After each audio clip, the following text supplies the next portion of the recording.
Hello and welcome back to another episode of Come Over for Dinner. I'm Bess Hawthorne and I'm so excited you're joining me today.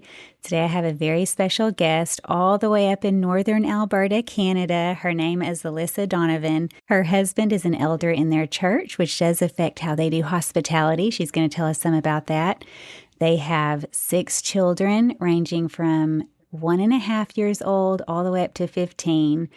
They do homeschooling, and she also helps do a classical Christian co-op with their church. And they also use some online courses with Kepler, and she is a busy mom. So welcome, Alyssa. Tell us a little bit more about yourself. Thank you. It's really exciting to be here. Yeah. My sister squealed when I told her I was so excited. Our fun road trip pastime is to host our own little come over for dinner podcasts, and we'll be like, okay, 4 people are coming over tonight for supper. What are you going to serve them? Or we'll just make up scenarios. So that's a fun little thing. Yeah, so I help co-run a co-op, and during COVID, we actually hosted church in our shop in our yard, which really helped me form like new ways of coming at hospitality too.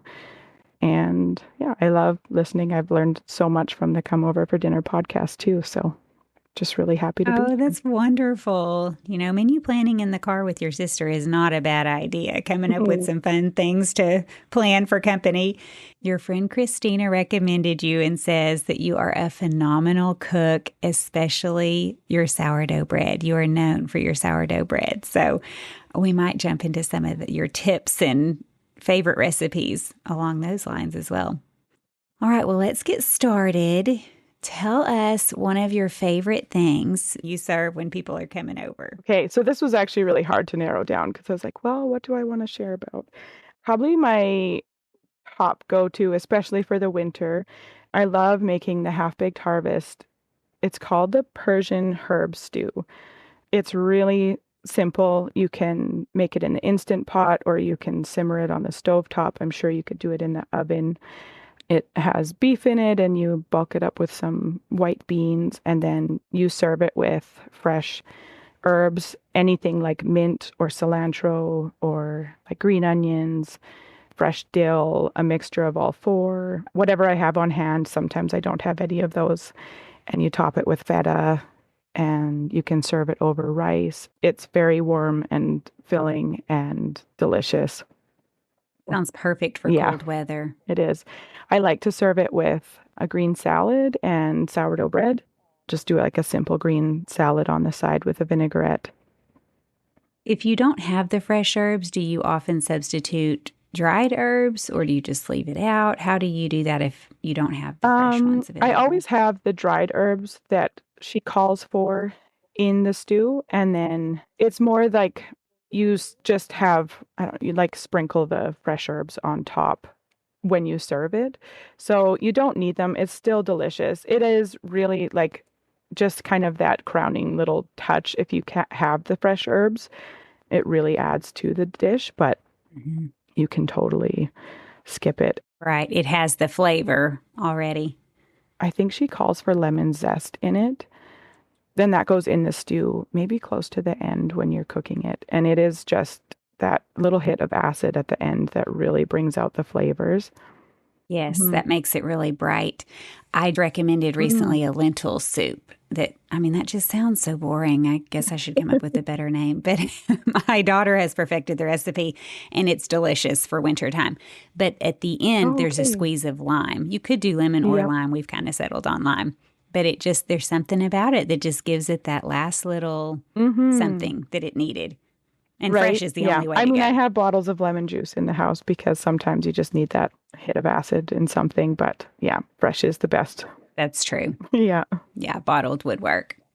Well, that sounds delicious. That recipe is posted, I'm sure, online. I'll find it and put it on her blog post at comeoverfordinner.com under recipes. Of course, it'll be in the index too. Tell us, do you have a favorite salad or sourdough bread recipe? So my favorite salad making tip I got from Tamar Adler's book, An Everlasting Meal. And she has you chop up, I always put red onions in my salad. So you thinly slice the red onions, lay them in the bottom of your bowl, and then you just drizzle over your vinaigrette. So my basic recipe is just equal parts olive oil and apple cider vinegar, a sprinkle of salt, and a sprinkle of oregano. It's measured by the heart. It's not very technical. I build the rest of the salad on top of that. So the lettuce and cucumbers, tomatoes, I might throw in feta or parmesan, whatever I have in the fridge. And then that can actually go, it can sit in the fridge. I've left it up for 3 days, actually. I didn't do it on purpose. I forgot about it, but I found it, and the onions just marinate in the olive oil and the vinegar. And so the olive oil absorbs that onion flavor and makes it also softens and sweetens the onion. So when you mix up the salad, it is delicious. It just, yeah, really elevates a salad. So you're saying you put the vinaigrette at the bottom of the bowl and onions on top, and then build your salad on top, and don't mix it until you're ready to serve, Yeah. but you have that dressing already in the Yeah. bottom. I've never done it that way. It's That's really interesting. yummy. You can make, like I that have made like idea. just whole jars of that big dressing with the onions. The problem is that my kids like them so much they eat them like candy, and then I don't have them when I'm making a salad. So I tend to just make it when I need it. I cannot imagine a kid eating red onion like candy. So I really Yeah. have to try this now. I mean, like you Hmm. said, it's like a marinated Yeah. red onion. So that would Yes, be it is. delicious. And then your sourdough bread. Yes. You are a sourdough bread enthusiast. You are really good at making sourdough. So I'm guessing you have an amazing recipe. So my favorite go-to is just the tartine basic loaf. Do you have a recipe that you use online, or do you I have the have the cookbook? cookbook, but I have it memorized. I make their recipe all the time. My favorite sourdough cookbook is, I believe her name is Emily Rafa. I think it's called Sourdough Made Simple. That is my favorite. She has a lot of different recipes in there. And Mm-hmm. then I go back to that one every time. I use the tartine. So I say I use the recipe, but I don't really use their method, which sourdough is not just a recipe, right? It's also the method. Some people fold it every 30 minutes, Mm-hmm.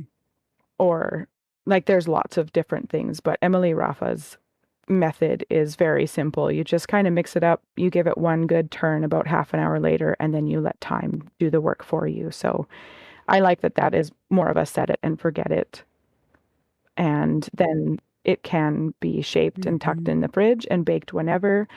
I prefer to bake, I'll do like 6 loaves at a time, and then I'll pull it out of the freezer ahead and let it warm up on the counter. And then you can just tuck it in the oven at 350 for about 10 minutes, and it tastes like it's fresh baked. It's all warm through the inside. The crust is nice and crunchy, and yeah, it's really delicious to go alongside of it. I like how you said you tuck it in the oven. Yeah. like you're tucking it into a warm bed where it will slowly rise. Yeah. That's a great phrase. I don't know if it's Canadian or not, but I do like it. You know how we have our Southernisms that we think are just so normal? Like, what doesn't everyone say that? Like, fixing to, like, I'm fixing to go make dinner, that Right. sort of thing. And I'm like, is that not a word? Is that not Oh, something that okay. everyone says? And apparently, no. The answer is no. But Right.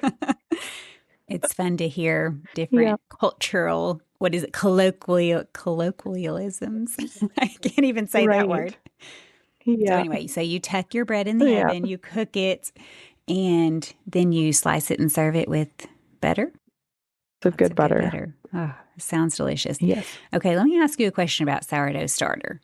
I could, if I was going to start making sourdough, say maybe advertise in my church community, put out a question on, we have a Facebook group where I could say, hey, does anybody have some sourdough starter? But let's say no one does and no one in your community has a sourdough starter. Can you make your own starter? Have you ever done that before? It's a simple process, but it takes time. It usually takes about 2 weeks, and I have done it. Everybody gets to the stage, or I would say most people that get scared of it get to the stage where it smells like stinky socks. It's so bad. And everyone thinks I've done something terribly wrong and throws it and thinks it's not Mm, for them, but you have to push through that stage. I haven't done it in a really long time.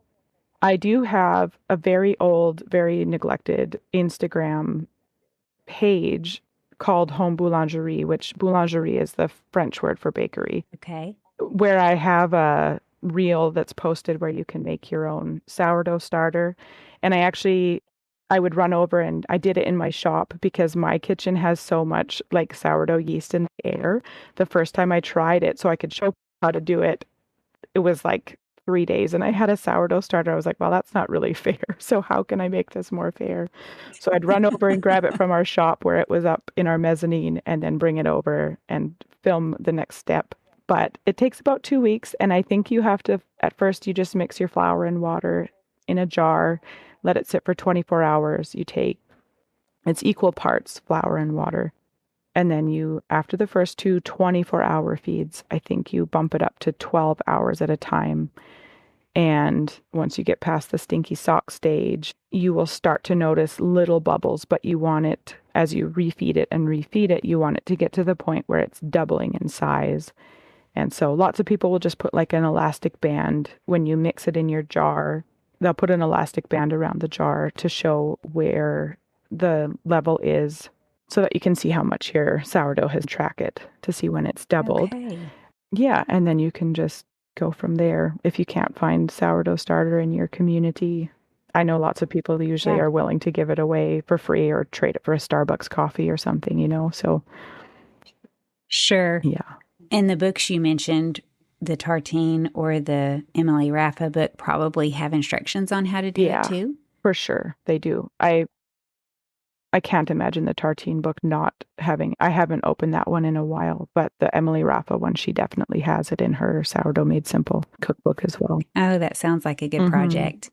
And then once the sourdough starter is ready, I've heard that as it ages, it has a stronger sourdough flavor. Is that true? Like in the beginning, when you use it, it might not taste quite the way that somebody who has an established sourdough starter tastes. Um, I'm not really sure how true that is. Like I know that sourdough is particular to parts of the world. Like so Alaskan sourdough is famous and you can buy like a dried packet of Alaskan sourdough and bring it home, but it's really fed by the yeasts that are in our own personal environments. So it's not going to taste like your house. That'd be weird.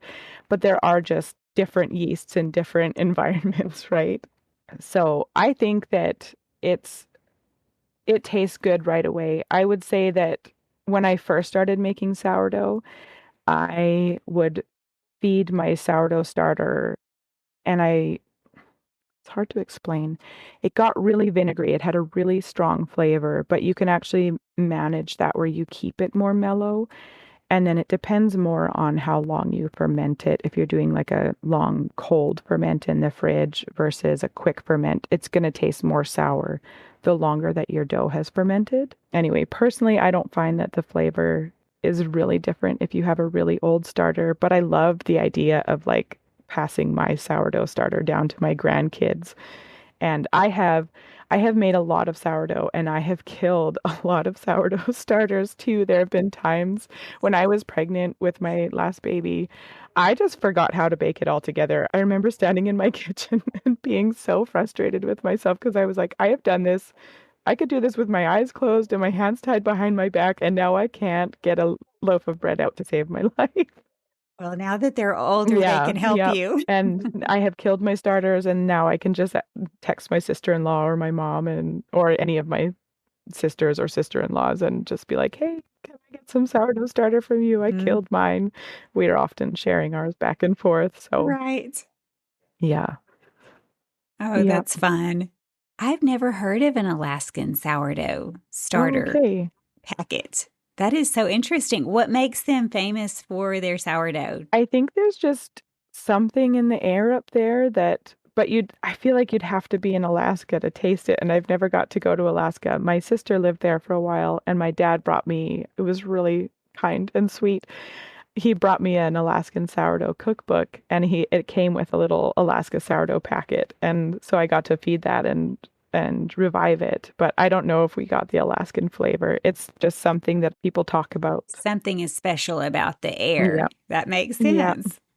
Do you have any favorite desserts you might serve with your Oh, menu? yes. Okay, so this one is actually a fairly recent find, but I'm a little bit obsessed. And it's a dessert focaccia bread, and it's a dessert sourdough focaccia. It is like a sheet pan donut. It is so delicious and so easy. It is so good. I took it to our one of our recent church potlucks, and people were texting me on their way home. They were like, "That is the best thing I've ever had." So it is really, really yummy. Hey, tell me about it. Hmm. So you obviously make a sourdough. You use sourdough to make your focaccia Hmm. bread. Do you totally make the focaccia bread and then top it, or do you do something before putting the focaccia in? So I think found the recipe. She's called Bright Moment Co. on Instagram, and I use her basic recipe. I made mine a little less. Hers is very indulgent. She has like a cinnamon streusel and an icing, and you also make like a berry compote that you infuse the dough with. I skipped the cinnamon streusel part because it was like a jelly-filled donut on a pan. That It sounds is amazing. delicious. So you make up your focaccia dough, and you could easily do this with like your favorite regular yeasted focaccia recipe. It doesn't have to be sourdough. So you make up your regular focaccia dough, and then you mix up, you can make a berry compote. I can't remember what her recipe calls for. We have a berry up here called a haskap. It's a new berry that just was produced actually out of Saskatchewan, but it's like a mix between a blueberry and a raspberry. It's very blue, very tart, and has a very distinct like it's a tart sweet, anyways. So I make a fresh, quick jam on the stove top with that. And then when you lay out your sourdough on a sheet pan and spreads half of the jam on it, and then you fold it up like a letter, so in thirds, and flip that dough over and press it back out. And then you put the rest of the jam in a piping bag. You could probably use like a just a Ziploc baggie with the corner cut off if you didn't have anything else. But you put it in a piping bag and then you just inject it into the dough. So there's just these pockets of jam inside the focaccia. And then you make a cream cheese filling too and put that in inside the dough. So it's just cream cheese, I think with like maybe honey and vanilla beaten up. And you inject that into the dough, kind of alternating with the berries. And then you bake that. And then when you take it out, I just covered it with a really simple powdered sugar glaze. I think it was like powdered sugar and milk.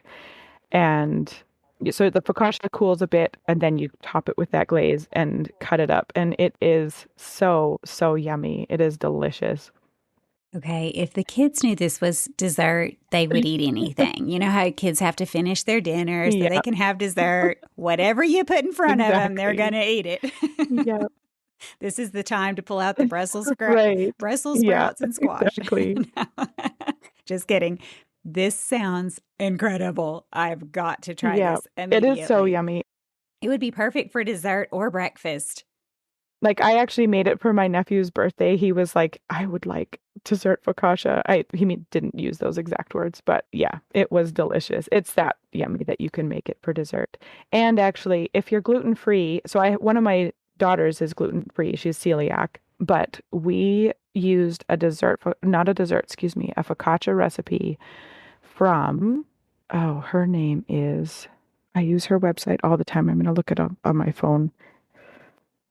The Loopy Whisk. Okay. So if you, yes, The she is my loopy favorite. whisk. So if you're gluten free, you can make a gluten Okay. free focaccia and do the rest of it just the same and make a dessert focaccia. We did that and it was still delicious. I came home from a run and she had been making that. I was like, everyone should come home from a run to a piece of dessert focaccia in your kitchen. Oh, it was a real triumph. Absolutely. Then, is No, there there is any not. guilt? You just ran, Yeah, you burnt all the exactly. calories, so no guilt eating Yeah. this dessert focaccia. When you do gluten free, what flour are you putting instead of regular flour? So I love the Loopy Whisk. She has hundreds of amazing recipes. It has really changed our gluten-free baking because we were putting out a lot of things that were kind of like a brick. She doesn't use very much, if any, rice flour, which is a common one. So her most common ones are millet flour, tapioca flour, and sorghum flour. and there might be, those are, I think, the three that she uses the most often, which they're pretty available. I get ours from the health food store because I can get nice, like 2 kilogram bag sizes and keep them in stock. And then the other thing that you need is psyllium husk. Psyllium husk acts like the binder that gluten would provide from a regular wheat flour.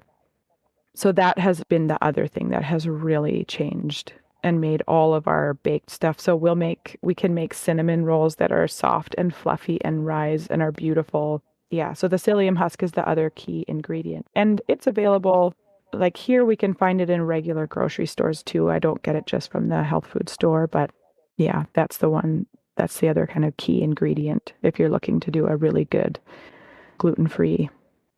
And the nice thing about the Loopy Whisk is usually it's very easily adaptable to be dairy-free as well. She has a lot of dairy-free, gluten-free recipes.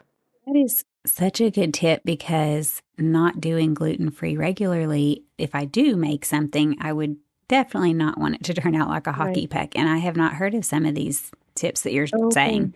I'll have to look for those ingredients and look at that website because it sounds like she has lots of good Yeah, options. she has just about anything you can think of. I probably every week or so I'll send my daughter a recipe. She has her own little email, or I'll send it to our iPad and be like, "Hey, you should make this." And her being celiac has been a blessing to our family in a way because it has really taught her to love being in the kitchen. She loves cooking for people. And, I'm sure that most people are this way, but she just feels so blessed when someone remembers her and makes her a dessert. So I know that even if you're using like a boxed mix, if you have someone coming over who's gluten-free, just the fact that they thought of her is always, it just really warms her heart that, yeah. Yeah, you don't want somebody to come over and everyone's eating dessert and they're unable to Hmm. have any. That would be Yeah. really sad. Going back to the focaccia, your sourdough focaccia sounds delicious. If you don't have a sourdough starter, she did mention that you can use your favorite yeast recipe. I'm going to do a plug again. I know I've mentioned this on here before. A summer or two ago, I can't remember which one, I did a deep dive into focaccia bread Mm. recipes and made numerous ones, and they were all good. But the one that really stood out, my very favorite, and the reason I'm rethinking about this is because you just mentioned it, and I've just recently made it again twice. It is the website is alexandracooks.com. She's the one that does the famous peasant bread that we've talked about on here before. I think the first person I heard about it from was Rachel Jankovic. She had it at a Sabbath meal one time with honey butter. So easy, so delicious. She has the cookbook, but it's also online, and I've recommended it on here before. Her method for focaccia is the absolute tastiest, most flavorful, and the easiest to pull off if you want to do something ahead of time. It's called Overnight Refrigerator Focaccia. And she says cold refrigerated dough is the secret to making delicious focaccia. Allowing the dough to rest 18 to 48 hours in the fridge will yield extra pillowy and airy focaccia. Though if you're pressed for time, you can make this start to finish in 3 hours. You don't have to do the rest in the refrigerator. But the thing that is fun about that is that it allows you to literally, you take 5 ingredients, I think it is, mix it up and Mhm. stick it in the fridge. I think you'd put it in an oiled bowl and then stick it in the fridge, and you can use it in 24 hours or in 2 days. I think 3 days is the max. But the reason I'm bringing this up again, besides this could also go with your amazing recipe, is that she recently, I'm sure she's making bread all the time and experimenting, but she recently added another note. And I had just made it the original way, and she added this one extra step, and I'll read it to you. Hang on, let me find it. It made such a difference. There's like a note that she has in here from 2025. Here it says if you're in Canada, you can consider using bread flour or consider holding back some of the water. That's interesting. Do you ever have to change your recipe based on your environment or no? In Canada, because we're one of the top wheat producers in the world, all of our flour is basically a strong baker's flour. It's a high protein content, and a high protein content is really important for your sourdough. I used to teach a lot of local sourdough classes, and some of my I guess you could say students, I think of them more as like friends really, would message me and say they had gone to the States for a holiday, or sometimes like a lot of people up here will go to Arizona in the winter and they'll just grab a regular bag of flour from the grocery store and it doesn't work for them. The sourdough doesn't turn out. And I think it's because in the States you can probably get a lower protein type flour. So I would recommend if you're trying sourdough and it's not going great for you to look for a bread flour specifically because that high protein content is what the sourdough needs to turn out really good bread. Mm-hmm. The best one that I ever made, which was the one I was referring to, the most recent one of this recipe was with a bread flour that was high Okay. gluten. It wasn't your all purpose flour. This recipe says you can use all purpose flour, and maybe it does work well, but the best one I made was with the flour you're talking Okay. about. And I just found where she added her extra note here from September of 2025. And I mentioned it was 5 ingredients. It's just 4 ingredients. It's Oh, the nice. easiest thing. You just mix flour, salt, yeast, and water, stir it up. And before, she would, you'd put it in a oiled bowl, put it in the refrigerator. Her new step is to cover the bowl, let it rest 30 minutes, and after 30 minutes, you just stretch and fold the dough about 10 times. And again, that takes just a couple of minutes. She says it's optional. It is, because I've made it multiple times without doing that, but it makes an especially bubbly focaccia, and something about it, the stretching and folding, it transforms the dough, she says, from being sticky and shaggy to smooth and cohesive. Then you put it in your oiled bowl and stick it in the fridge until you're ready for it. It could be 12 hours, it could be overnight, 2 days later, it's risen again, and then you just throw it into an oiled pan and let it rise again. I think you do the classic fingerprints. I don't know if you do that with Oh, all of yeah. them. I'm guessing that's what makes focaccia kind of stand Yep. out. Put some oil on it and do your prints. And with hers, she does some sea salt. Mhm. But I'm guessing with yours, that's when you would do all of your yummy Mhm. injections. Actually, and then All your yes, sweet and then instead injections. of drizzling olive oil over the top, do like melted butter if you can. Or if you're dairy free, probably just like a neutral oil or something. But the melted butter, it still does need that, yeah, that fat drizzled over the top to make it really yummy. That is a good note, because if people are using different recipes, you don't really want it to have that Yeah. olive oil flavor. You'd probably also put it in a buttered bowl. Like when you were rising the focaccia, would you put it in a buttered bowl So as well? I just do it I have like a big bucket. It's like a 12-liter bucket because I do a lot of sourdough. You could do it in a bowl. You could do it in a buttered bowl. I don't ever worry about that step really because it'll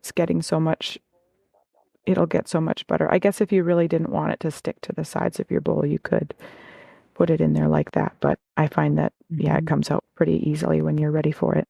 Right. Okay. Well, those are great Hmm. tips to have. And I guess you said you would not do the salt on top. You would just do the butter and then start doing the rest of your sweet Yeah. But I toppings. mean, the world is your oyster. So like if you wanted to do Nutella and salt, I would do that. Or if I only had olive oil, I would totally do I would just do more of like a lemon curd, and I'd probably mix like some sour cream and cream cheese and inject that with the olive oil because there's those Italian cakes that have it's lemon and olive oil, and those two flavors together are just so good. So you could totally do olive Mhm. oil with lemon curd and that would be delicious too. That sounds so good. I recently went to the South. My daughter and daughter in law in the South had a baby. And so I was able to go down and meet the new babies and help out. And that's when I made my very best focaccia loaf. A lot of times when you're doing things for people, it's not your best. And it's maybe just a pride moment that you Yep. have to let go. But you're just kind of like, why? Why didn't it turn out? But the focaccia recipe that I made at my daughter in law's turned out perfect. It was the one where I had used that extra step, the folding step. And another plug is for sandwiches. I don't know if you've ever had your sourdough left over. Your kids may just gobble it up, but my daughter in law had cut a couple of slices in half and had made my son a sandwich to take, or a couple of sandwiches to take to work. And because the bread had risen, he admitted his initial thought was like, oh, it's going to be bready or, a lot of bread. It was just so delicious and soft and perfect. Mhm. He said it was the best sandwich he's eaten in a while. So another plug for homemade focaccia for some, what do you call it? Like elevated sandwiches. It's like I think of it, it's almost like a panini sandwich, right? I actually did that with Hmm. leftover. Leftover. I had extra. There's no such thing as leftover sourdough. You just make double what you think you'll need. But yes, I had extra Right. focaccia and I made my son, and he's not normally a kid who likes sandwiches. He's not super, he doesn't love them. But I made him I called it, maybe it helped that I called it a pizza sandwich, but I just put ham and mozzarella on, and he came home from co-op and he was like, "Mom, that was the best sandwich ever." And I was like, "Okay, so we shall have more focaccia sandwiches in our future." Yes, I had not done that before. I mean, I know it's a thing like in bakeries, but it's not hard. It is Oh, so easy yeah. to make focaccia bread. Far easier than you would imagine. It's the least amount of time for the most beautiful loaf. I mean, Mm, it's just really something you should try if you haven't. yes. Before we move forward, a big thank you to the sponsors for supporting today's episode. Are you looking for an impactful way to share the word with your little ones? Palma Storybooks offers engaging retellings of Bible stories that rhyme, have proportional illustrations, and directly reflect Scripture. With faith filled content and timeless lessons, these storybooks help set your children up for success in understanding God's Word. Pre orders are now open for Palma's newest hardcover books, Light and Life and God's Colorful Covenant. To pre-order your copies, visit palmastorybooks.com and find them on Instagram at Palma Storybooks.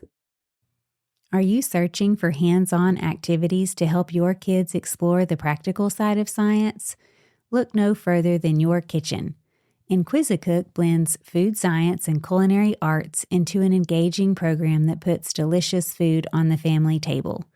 Let Inquisicook do the teaching with lesson videos, reliable recipes, and assessment tools that put students on track for success. Their online platform is easy to navigate and optimized for mobile, so the learning experience can move from the classroom to the kitchen without a hitch. Inquisicook turns curious students into intuitive cooks, not just recipe followers.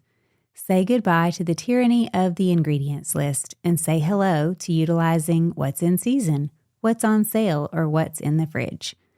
Visit inquisicook.com to view sample lessons, then check out the recipe gallery to see just how crave-worthy science can be. All right, what is your favorite shortcut or time saver in the kitchen? We talked about it with some of these recipes, but do you have any particular tips for us?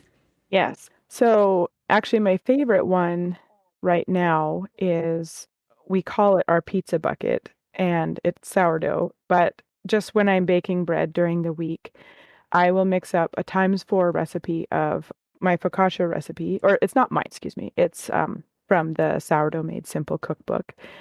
And I let it rise for 3 to 4 hours on the counter, and then I tuck it into our fridge.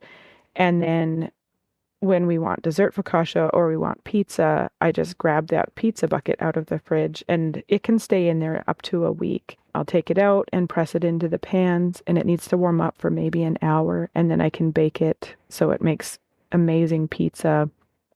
Or it's really great because sometimes I'll be thinking about, like, what am I going to make for potluck? I don't know. And then I remember, wait, I have the pizza bucket in the fridge, and I'll pull that out, and it makes, this week I actually did kind of a Thanksgiving themed one. So I filled it with cranberry sauce and camembert cheese, just like little chunks of camembert cheese. And somebody had made a turkey for potluck, and it was so good to like slice it apart and put a little piece of turkey in there and have focaccia turkey sandwich with the camembert and cranberry in there. It's so It was delicious. really good. So that's a time saving tip. I was joking with my sister, like, I'm probably not the person I'm like, if you'd like to know how could you do it slower and more laborious? I'm the person to ask. Like, if you want to make your own mayonnaise, you can ask me. I'm not, You're doing all the fun things in yeah. the kitchen. You're just there. You're Yeah. just enjoying it. That's also a good way Yeah. to be. I do enjoy being in the kitchen too. Oh, my other time saving tip though also relates to my favorite one of my favorite kitchen items, which is, and I know it's been mentioned on here before, but an immersion blender. I know that I'd listened to one Mhm. recently where the lady was saying that she makes her smoothies with them. So I make my smoothies sometimes just with my immersion blender, but any kind of like marinade or sauce or salad dressing where they're like, grate up your ginger, press your garlic. I throw all of it into a jar and I blend it up with my immersion blender. I make hollandaise with the immersion blender, mayonnaise with the immersion blender. It saves me a lot of time. I use it probably like 3 times a day, and I don't know how I got along without it before I figured out how versatile it is. It's such a needed kitchen item. Okay, well, another plug for an immersion blender. That is a great idea. It will Yeah. save so much time, like you're saying. You don't have to put it in, trade out your bowl for a blender or something like that, which would Yeah. create a lot of Yep, dishes. I just toss everything into a jar, start at the bottom, and you go slowly up. And I love it because it saves a lot of time, especially if there's something like, I don't know why, I don't mind, mincing garlic, but if I have to grate ginger, I'm like, I might be out on this recipe. I don't want to grate the ginger by hand. Who has time for that? People are hungry. Exactly. Okay. What is your best prep tip when you're having people over? My best prep tip is I like to, if I know that we're having people over, on a Saturday, I will make sure that the bathroom gets a deep clean earlier in the week so that on the day of, I can just have one of my kids like, hey, go give the bathroom a wipe down. But it's not a job that's going to take somebody 45 minutes. It's just, I know that it's basic clean and it just needs a quick tidy up, clean, counters wiped and stuff like that. I love to do stuff like that ahead of time so that the day of, I can just be spending time in the kitchen. And my other prep tip, I have a we have a small house and I have a small kitchen.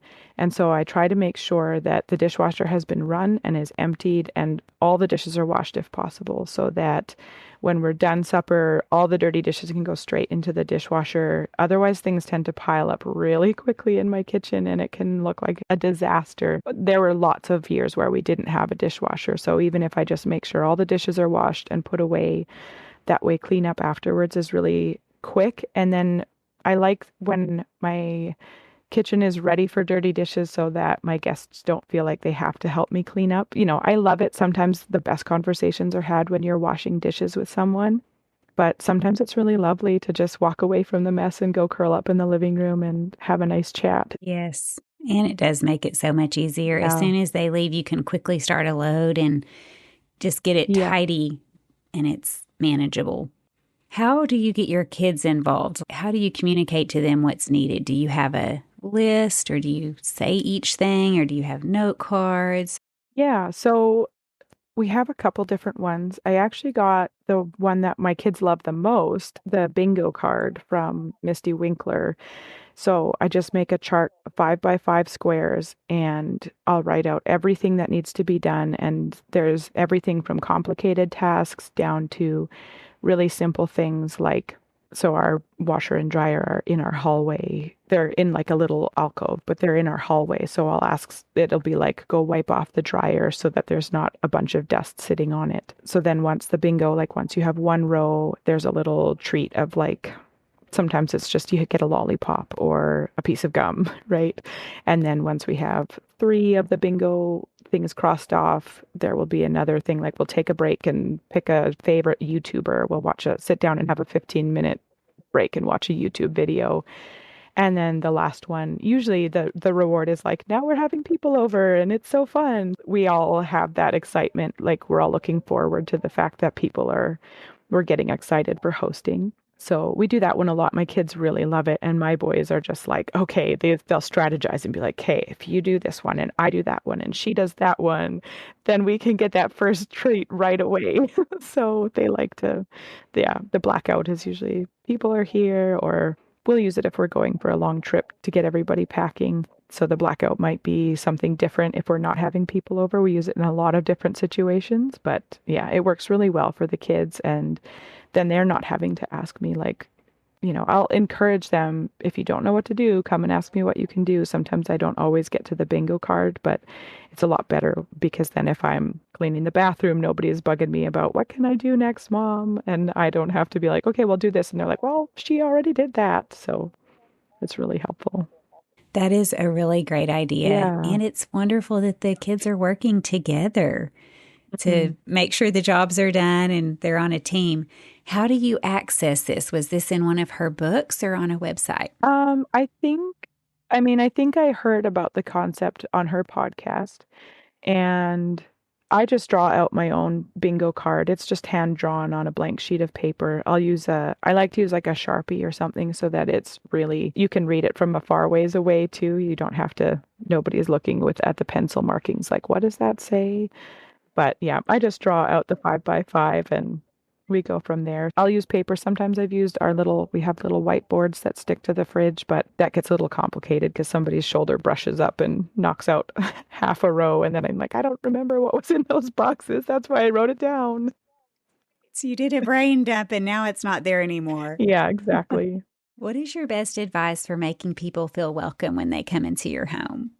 Okay, so my best advice is I love to make sure that our porch entryway is really tidy and clean. There's, space for people to hang their jackets. I love to light a candle in there. We call it our porch stand. It's just kind of a long, narrow table. And so it's funny, I'm not really great at setting like a big table, doing a tablescape, but I'll try to do a little mini tablescape on that table. And it's kind of whatever's in season. So maybe some fresh flowers from the garden, or my favorite, our Canadian Thanksgiving was a few weeks ago, and I had tomatoes on there that were in various stages of ripening. So there was greens and yellows and oranges and reds, and it was really pretty, but it just kind of sets the tone and is a quick little, I don't know, it just makes the home feel warm and welcoming. And then everybody can, if it's warm and welcoming and tidy, that first view, then it seems like people, or at least I tell myself this, people don't notice if other parts of the house are in not such great order or not so well decorated. It's just really, yeah, welcoming and warm. Ah, feels homey. And then they walk in and it is a Mhm. home. They're just welcome into your normal Yeah. life. Do you have a certain spot for coats? I Mhm. know in the Canadian winter, you've got a lot of outerwear that comes in. How do you handle that? So we have hooks that are on the wall right beside our front door. And actually, so we just renovated our porch this last spring, and there needs to be more of them, probably twice as many. So we just have lots of hooks right inside our front door for guests' jackets. And I try to have one of the kids quick go and grab all the jackets and throw them on a bed if there's lots of people coming over. Usually there's enough space for, if it's just one or two families coming over, there's enough space for other people's jackets. But we also have like a closet with hangers, but that gets a little tricky when everyone's trying to hang up their jackets and jackets slip off and fall. But we do have, yeah, in the north, we have a lot of jackets. You need a jacket for the warmish weather and the jacket for the really cold weather and a wool sweater for the car. Do you have people take off boots or do they just go into the house with boots Yeah, on? so Canada, everyone takes their shoes off, takes their boots off. And that's actually really funny when we visit people in the States and they're like, oh no, leave your shoes on. We sit there and we're like, my shoes are on in your house and I feel so rude. That is really required because there's so much snow and it would make water just all over your floors. Yeah. But also, it keeps them cleaner if you're just in your socked feet. Or do you have slippers for people, or how does that work? I don't have slippers for people, but everybody tends to. Our feet are always cold here, so lots of people have like, 2 layers of socks or they'll have wool socks on or something. Typically, if somebody really needs slippers, they'll just bring their own. I have had multiple house guests who come and they just have their little like baggie with lots of people up here will just travel with their slippers, which might seem like a funny thing to do. It's chilly up here. It is funny, but I would do the exact Yeah. same thing. My friends, the Fukushans, lived in Canada for a little bit, and I remember her talking about that. Donna Fukushan, she was talking about how she would carry her Yep. slippers with her when she went places, and you slip off your boots and put your slippers on. And I think maybe even in church, y'all do that at church too. Usually our kids will their shoes because they're like the winter boots, especially if it's cold outside, like they're heavy winter boots. They're like big, almost like they look like work boots. They're not cute. So they'll carry along their church Hmm. shoes and put those on inside the building. She may have just done the slippers at friend's house. Maybe not church. Maybe she carried her dress shoes with her. I don't remember. But here we don't have to do Right. that quite as much. I'm sure there have been times. There was a time, I think I mentioned it on here before, that I had dress shoes. It was when I first moved to the north and actually did not have good dress shoes for church. It's more like summer type sandals and slip ons that just weren't really for snow and ice. So I had snow boots on and had my dress shoes by the door. I walked out, walked into church, and realized I didn't bring my Oh dress yeah. shoes. So I was clunking around in snow boots the whole Yeah. time and felt really Well, and awkward. that's always the risk too here is like if you forget your church shoes, do you clunk around in your big winter boots or do you risk that some people also forgot their shoes and are clunking around in their boots and all the floors are going to be wet? So, yeah. Yeah. Interesting Yes. times in Canada in the winter. What is your must have kitchen item and where can we All right. find So it? I already kind of plugged the immersion blender and you can get my favorite is the KitchenAid from I just get it off of Amazon, but I've seen great brands at Costco too. And the other thing that I have, so that's kind of the low end. They're anywhere from $30 to I've seen them for like $200, but I think the KitchenAid one is maybe 40 or 50. The other thing that I really love because I have a small kitchen, things really have to earn their place. And we don't have a microwave because our counter, there's just not space for one. But I do have a Ninja Foodie air fryer. So it's a toaster and a air fryer in one. It has stainless steel on the inside, but you can lay it down on your counter and then you can flip it up against the wall when you're not using it. So its storage footprint, it can stay on the counter, but its storage footprint is fairly small. And so it's really great. It's great for my kids because they can mix up like my one daughter really loves to try recipes, but she'll just mix up like two muffins instead of a whole batch, which is great. She can just pop down the air fryer and bake it in there. It can do like 9 pieces of toast, so it's replaced our toaster. Kids can reheat leftovers really quickly for lunches, and they can do grilled cheese in there. So my boys will make quesadillas for themselves all the time. It's really versatile. It's a little pricier, but because it replaces so many other kitchen things. And I like that my kids can use it. I feel like it's a little safer for my 8-year-old to make himself a quesadilla in that instead of on my gas stove. So it replaces a lot of other things. So it really earns its keep on my counter. And yeah, it's a really useful tool for us. Sounds like a wonderful item. It is We'll really. have to get that link from you and I'll put it Mhm. on the shop page so that we can all see exactly what it is you're talking about. I have seen a lot of air fryers, but not what you're talking about. Nothing that would hold that many pieces of toast or be able to flip up. So I am so interested in seeing what this looks like. I'm guessing Yeah. it kind of looks like a toaster oven, It looks more like a but toaster also does oven. the air frying. Yep. And so it has the basket in it.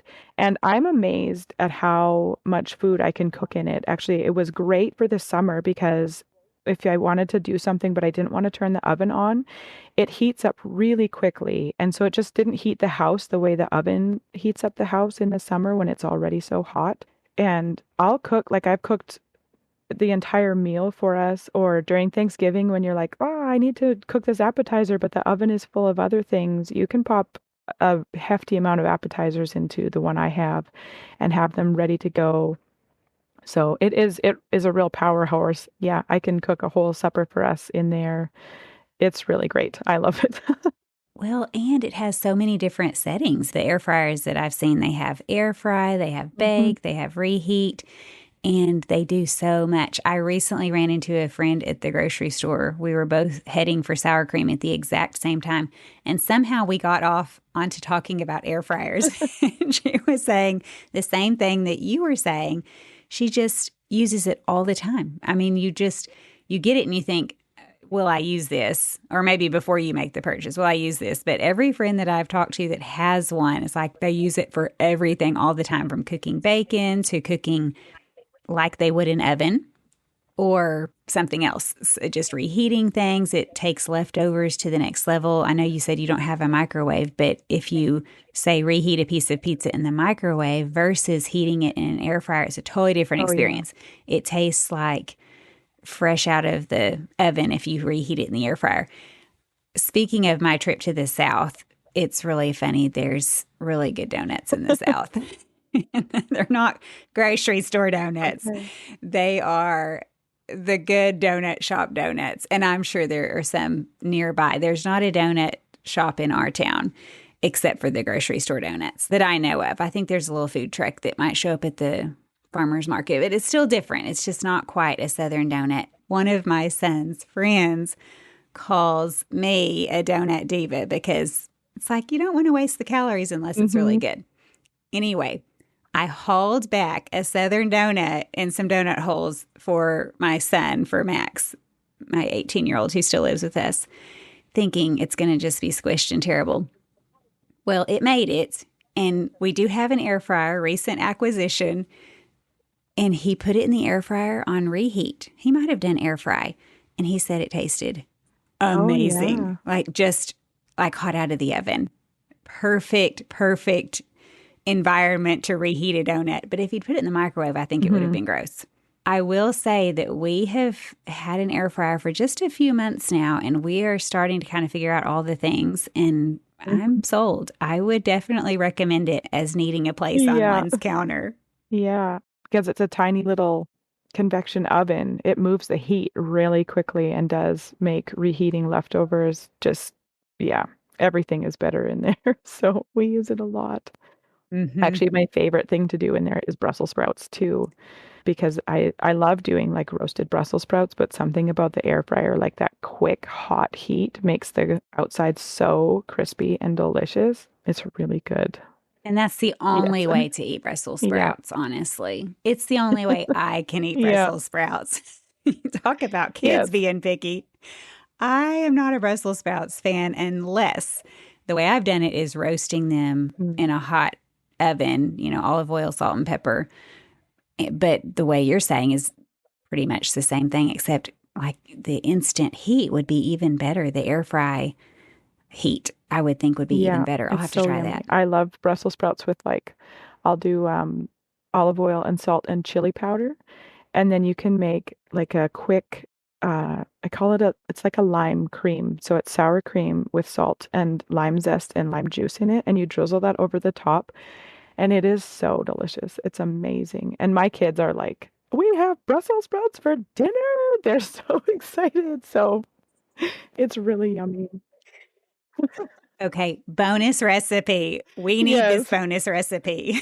I need this bonus recipe in my life because that would set it over the top. It's That sounds delicious. Yeah. even better. Highly recommend. I'll write it out and I you can Okay, put it up on your blog because I it's just in my head. definitely. I will get this and it Yeah. will be on the website.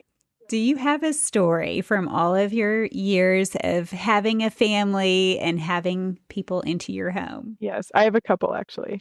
My favorite one from a few years ago is we were having church in our shop and people would run over to our house to use the bathroom. We have a bathroom over there too, but sometimes you just need that second option. And one little fellow had come to our house and used the bathroom, and he'd had his own little Goldilocks moment, and he had sampled all our toothbrushes, Oh used them, no. and it just cracked me up that I was like, everyone was used, and I just kind of wonder, like, did he rank them? Were some bristles too hard and some too soft? It just was, yeah, it's a favorite memory of mine. So we just cleaned them up and put them away, but it was pretty fun.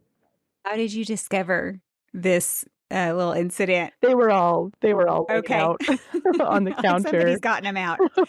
Oh, that is so funny. Yeah. Before you go to your second story, I had a similar incident. It Mhm. was just a sweet, sweet little granddaughter. One time I went to the South and I in my little bathroom had my things on the counter. I hadn't taken them to my room and put them back out every single time. I just had left a few things on the counter that I would use regularly, like my toothpaste and toothbrush.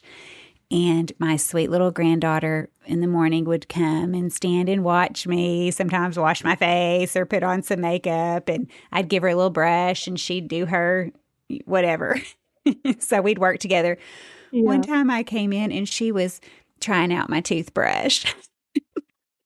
I was like, well, she doesn't know. I mean, she wouldn't think at 2 or 3 years old that using my little blush brush is much different than just trying out my toothbrush.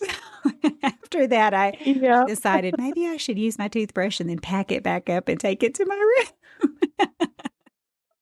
It was so funny. So tell us your second story. So my second one is fairly recent. We had an out-of-town guest who was coming over for dinner, and there's layers to my story. So a couple of years ago, we had a barn fire, and the structure is still there. So my husband was just chatting with our guest, actually Joffrey Swaite, so he's from Moscow as well. Yes. And so they were chatting in the car about just our acreage. And as they came around the corner, my husband was like, "Oh yeah, and there's our barn, and it burned down a couple of years ago." And just at that moment, the kids ran up and they were like, "Dad, Dad, supper is on fire!" And my husband was like, "Wait, what?"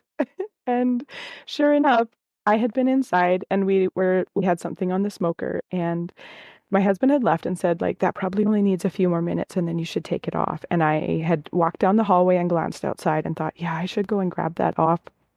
And so I think I was grabbing my shoes, and then everybody's just started yelling, "Fire, fire." And I was like, "What do you mean? Do you mean smoke or do you mean actual flames?" And they were like, "No, Mom, flames." And I looked out, and sure enough, we had smoked a pork roast, but we'd left it in the pan and all that fat had just collected and then lit on fire. So I ran over and the roast was just engulfed in flames. And I was like, how do I get the fat away from the fire so that everything can calm down? And so took this like flaming pork roast off and put it on the ground and then shut the lid so that the oxygen wouldn't be getting to the flames anymore.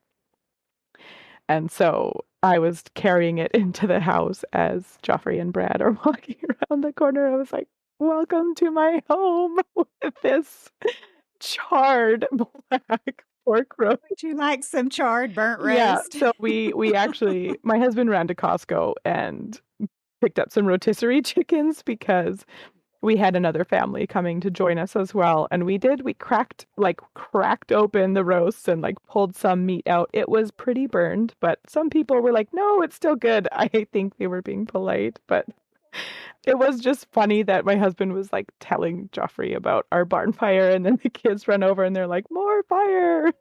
Good thing there wasn't a house fire and that you were Yeah. on top of it and already putting shoes on, ready to go and take off the meat Yeah. anyway. Yeah. That is tough. That's a good recovery. Rotisserie chickens, that is a very good recovery. I was thinking maybe it would have been able to be recovered if it was just charred on the outside, but it could be that it just really, the flames really took over and cooked it. It was the flames really did a good number on it. Yeah, it was. Yeah, sometimes you can just kinda scrape off the This is outside, but not this one of was those not one of moments. those times. And just because of the number of people that was coming over too, I was like, I think we probably lost a good, like, third of the meat. And then again, like, there was half there, but it was still, like, just that acrid. It's not a nice smoky flavor anymore, it's a really acrid. No, it wasn't Yeah, no, good. it wasn't Right. salvageable. One of my friend's Easter stories, Becca Merkel, I think she told it on our Easter episode, but that happened to her at Easter time when they were doing lamb on a grill. And it was the same situation where it was fat, and somehow the whole thing caught on fire and they ran and grabbed it. And there was lots of damage, I think, to the grill, maybe even some siding. I don't know. It was kind of a small disaster. But for whatever reason, it was the best grilled lamb they've ever made. They were able to salvage it and it was delicious. I'm sure it was pulled off maybe just right as it was happening, right as it was engulfed in flames. Okay. But the joke is, she said, I don't think Yeah. we'll ever be able to recreate that one. The recipe will never No, live up to that year's exactly. lamb. Can't really quite get the char Yeah, grilled taste like you can when it's set on fire. right. Not I that we wonder if try you to do used that. like a Yeah, blowtorch or yeah, something. I wonder if you used like a blowtorch or something. I know there's a famous dish in, I think it's Poland or the Ukraine, where they heat fat to a super high point and then they take a roast out and pour that fat over the top and it like crackles the outside of the meat. So it's kind of just, I was thinking that's probably a Yeah. similar idea there. Oh, that's We tried it interesting. recently and it's pretty yummy. So, That is interesting. I've never heard of that yeah, either. It's so fun to hear about all the different techniques and recipes that are used all over the world. I just feel like heaven is going to be a yeah, really fun place where we're right. feasting together and tasting things we've never had before and just being awed over and over Yeah. because there's so many different foods and cultures and techniques. It's going to be fun. And of course, I love hearing about Hmm. them here and now, which is why I do this podcast. Lots of Yes. reasons, but that's one of my favorite things. So, thank you so much for coming on and sharing all of your favorite recipes and tips. I cannot wait to share this with the listeners and try a lot of these recipes myself. Yes. Thank you so much for having me. This was really fun. Until next time, bye for now. If you enjoyed this episode, don't forget to follow the show and leave a review. It helps new people be able to find the podcast. And if you enjoyed this conversation especially, be sure to share it with a friend. Thank you for your time.